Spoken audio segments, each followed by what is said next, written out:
வணக்கம். செய்திச் சுருக்கம். அண்ணாமலைக்கு பிரதமர் கொடுத்த முக்கியமான வேலை. தமிழக பாரதிய ஜனதா நிர்வாகிகளுடன் எனது ஓட்டுச்சாவடி வலிமையான ஓட்டுச்சாவடி என்ற நிகழ்ச்சி வாயிலாக நமோ செயலி மூலம் பிரதமர் மோடி கலந்துரையாடினார். தேர்தலில் எப்படி செயல்பட வேண்டும் என்பதையும் எப்படி மக்கள் நலத்திட்டங்களை மக்களிடம் எடுத்துச் செல்லலாம் என்பது குறித்தும் அறிவுரை வழங்கினார். அப்போது கோவை தெற்கு தொகுதி பாரதிய ஜனதா பூத் தலைவர் முருகேசனிடம் பேசிய பிரதமர் மோடி, உங்கள் தொகுதி வேட்பாளர் யார், பூத் பணிகள் எப்படி செல்கிறது என கேள்வி எழுப்பினார். அதற்கு முருகேசன், அண்ணாமலை வேட்பாளராக போட்டியிடுகிறார் என கூறினார். அதை கேட்ட பிரதமர் மோடி, சந்தோஷம், அண்ணாமலைக்கு முக்கிய வேலையை கொடுத்திருக்கிறேன், மொத்த தமிழ்நாட்டையும் ஜெயிக்க வேண்டும் என கூறியிருக்கிறேன். அனைத்து இடங்களையும் ஜெயிப்பதற்கான வேலையில் அவர் இறங்கியிருப்பார். இதனால் தொகுதியில் நீங்கள் தான் கவனம் செலுத்த வேண்டும். அண்ணாமலையிடம் நீங்கள் தொகுதிக்கு வர வேண்டாம், உங்களின் வெற்றி உறுதி செய்யப்பட்டுவிட்டது என்று கூறி பணியாற்ற வேண்டும்.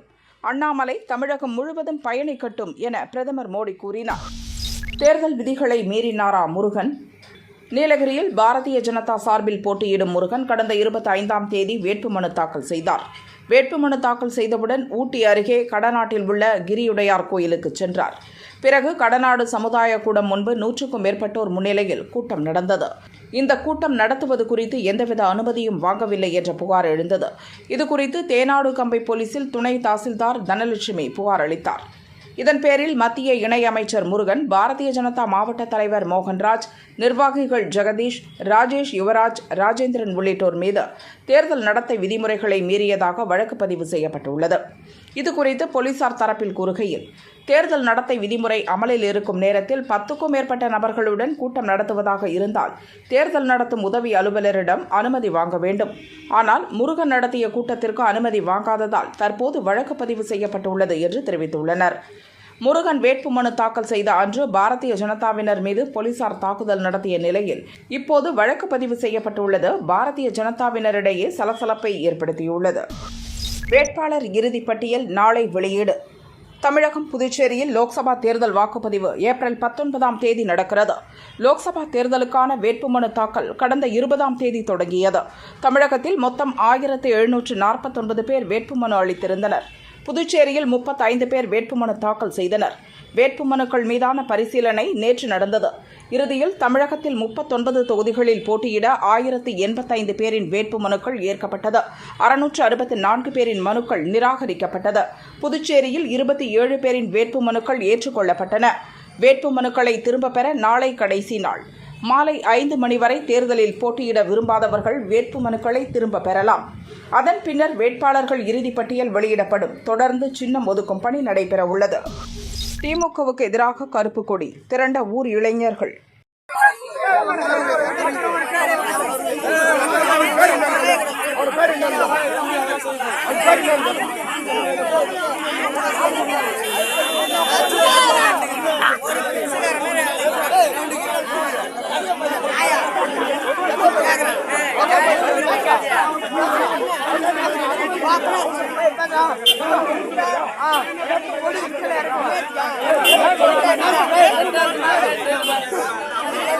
கள்ளக்குறிச்சி திமுக வேட்பாளர் மலையரசனை ஆதரித்து ரிஷிவந்தியம் தொகுதிக்குட்பட்ட கிராமங்களில் எம்எல் வசந்தம் கார்த்திகேயன் பிரச்சாரம் செய்தார். லக்கிநாயக்கன்பட்டி கிராமத்தில் உள்ள இளைஞர்கள் கருப்பு கொடி காட்டி திமுகவினருக்கு எதிர்ப்பு தெரிவித்தனர். எங்கள் கிராமத்துக்கு அடிப்படை வசதிகள் செய்து தருவதாக சட்டசபை தேர்தலின் போது கொடுத்த வாக்குறுதி எதையும் நிறைவேற்றவில்லை. இந்த முறையும் ஏமாற்ற வேண்டாம் என கோஷம் எழுப்பி மறியல் செய்தனர். ஸ்பாட்டுக்கு வந்த வசந்தம் கார்த்திகேயன் இளைஞர்களிடம் பேச்சு நடத்தினார். உங்கள் கோரிக்கை விரைவாக நிறைவேற்றி தரப்படும் என வாக்குறுதி கொடுத்து சென்றார். இந்த முறையாவது நிறைவேறுமா என்ற ஏக்கத்தோடு மறியலை கைவிட்டு இளைஞர்கள் கலைந்து சென்றனர்.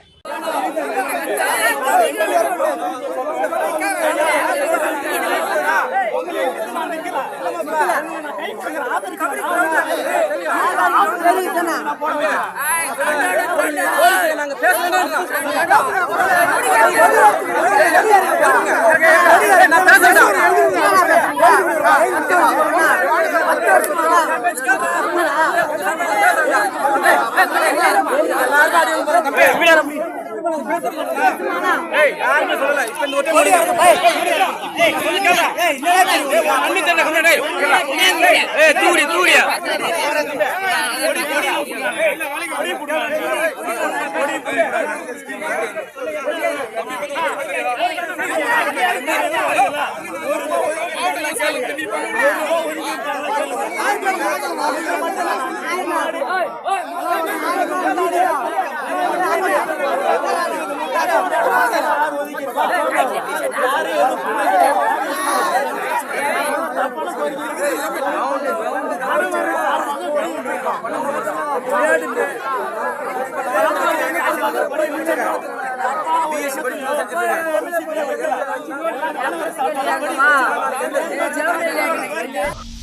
கோடிகளில் செலவு செய்ய எங்களிடம் பணம் இல்லை. தென்காசி லோக்சபா தொகுதியில் நாம் தமிழர் கட்சி சார்பில் போட்டியிடும் வேட்பாளர் மதிவாணனை ஆதரித்து கடையநல்லூர் மணிக்கூண்டு அருகில் சீமான் பிரச்சாரம் செய்தார். ஒரு காலம் வரும், கேடுகட்ட பணநாயகமாக மாறி இருக்கிற இந்த நாட்டில் ஒரு தூய ஜனநாயகத்தை மலரச் செய்வதற்கான மக்களின் புரட்சியாகத்தான் உங்கள் பிள்ளைகள் இந்த அரசியலை முன்னெடுக்கிறோம். கடும் உழைப்பை கொட்டி இந்த களத்திலே நிற்கிறோம்.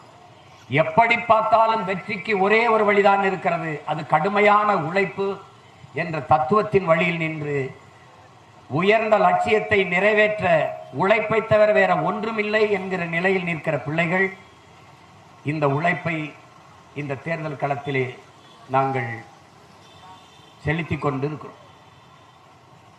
பொருளாதார வலிமை இல்லை, 100 கோடி 150 கோடி என்று செலவழித்து வாக்குக்கு காசு கொடுத்து வாக்கை வாங்குகிற நிலையில் உங்கள் பிள்ளைகள் இல்லை.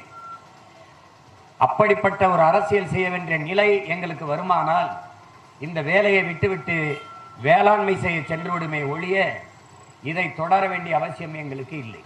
இவர்கள் வசதிக்கு இவர்கள் வெல்ல முடியும் என்கிற நம்பிக்கை இருக்கிற இடங்கள் எல்லாம் 7 கட்டமாக நிதானமாக மெதுவாக வேலை செய்கிற வசதி வைத்துக் கொண்டு எங்களுக்கு ஒரே கட்டமாக நடத்துகிறார்கள். இதை ஜனநாயகம் என்று நம்ப சொல்கிறார்கள். ஜனநாயகத்தில் எல்லோருக்கும் சம வாய்ப்பு உண்டு என்று நம்ப சொல்கிறார்கள். ஓட்டு கேட்கும் போது வருவாங்க, அப்புறம் எட்டி பார்ப்பதே இல்லை. கரூர் அதிமுக வேட்பாளர் தங்கவேலை ஆதரித்து முன்னாள் அமைச்சர் MR விஜயபாஸ்கர் மணப்பாறையில் பிரச்சாரம் செய்தார். அப்போது சிட்டிங் MP உங்களை வந்து பார்த்தாரா என அங்குள்ள மக்களிடம் கேட்டார். அரசியல்வாதிகள் ஓட்டு கேட்கும் போது மட்டும் வருவீங்க, அப்புறம் மக்கள் எப்படி இருக்காங்கன்னு எட்டி கூட பார்ப்பதில்லை என பெண்கள் வருத்தம் தெரிவித்தனர். தொகுதியிலே நாடாளுமன்ற வேட்பாளராக போட்டியிட்டு எம்பியும் ஆகிவிட்டார். எம்பி ஆனதற்கு பிறகு எத்தனை முறை இந்த காவல்காரன்பட்டிக்கு வந்திருக்கிறார்? எத்தனை வந்திருக்காரம்மா?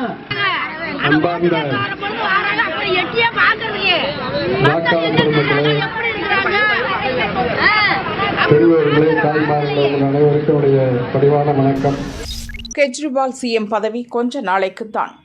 மதுபான கொள்கை ஊழல் வழக்கில் கைது செய்யப்பட்ட முதல்வர் கெஜ்ரிவாலுக்கு ஆதரவாக டெல்லியில் ஆம் ஆத்மி கட்சியினர் தொடர் போராட்டத்தில் ஈடுபட்டு வருகின்றனர்.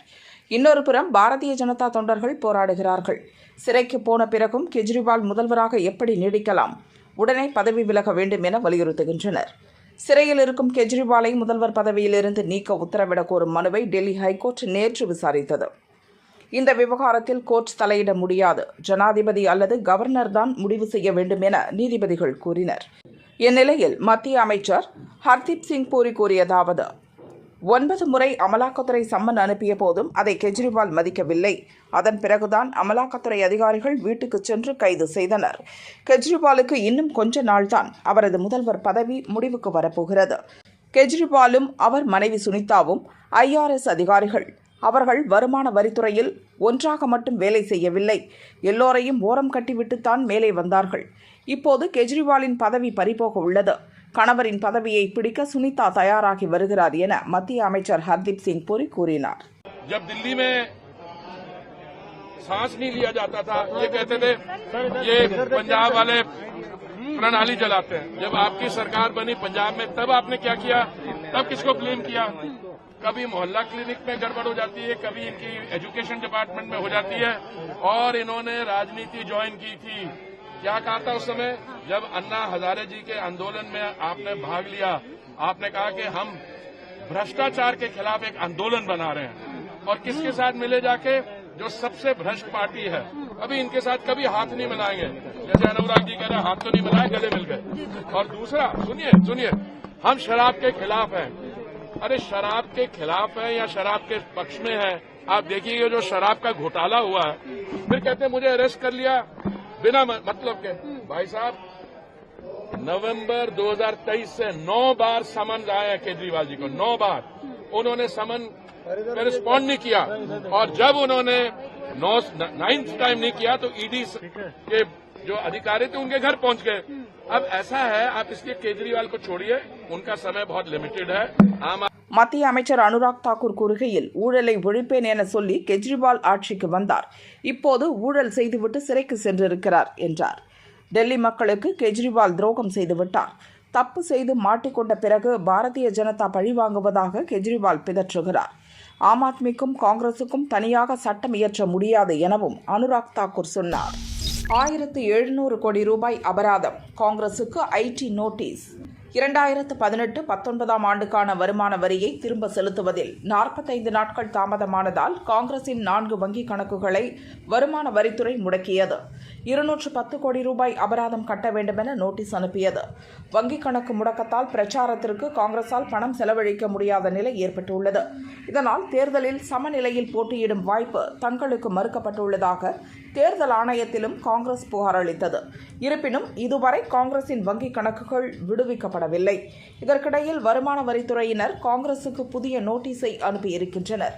அதில் 2017-18 முதல் 2020-21 வரையிலான நிதியாண்டில் காங்கிரசின் பண பரிமாற்றத்தில் முரண்பாடுகள் உள்ளன. எனவே அதற்கான வட்டியும் அபராதமும் சேர்த்து 1700 கோடி ரூபாய் செலுத்த வேண்டும் என உத்தரவிட்டுள்ளனர். இது காங்கிரஸ் கட்சியினரிடையே பெரும் அதிர்ச்சியை ஏற்படுத்தியிருக்கிறது. காங்கிரஸ் தலைவர்கள் கடும் கண்டனங்களை தெரிவித்து வருகின்றனர். வருமான வரித்துறை நோட்டீஸை பார்த்து பயப்பட மாட்டோம், நோட்டீஸை எதிர்த்து நீதிமன்றத்திற்கு செல்லப்போவதாக கூறியுள்ளனர்.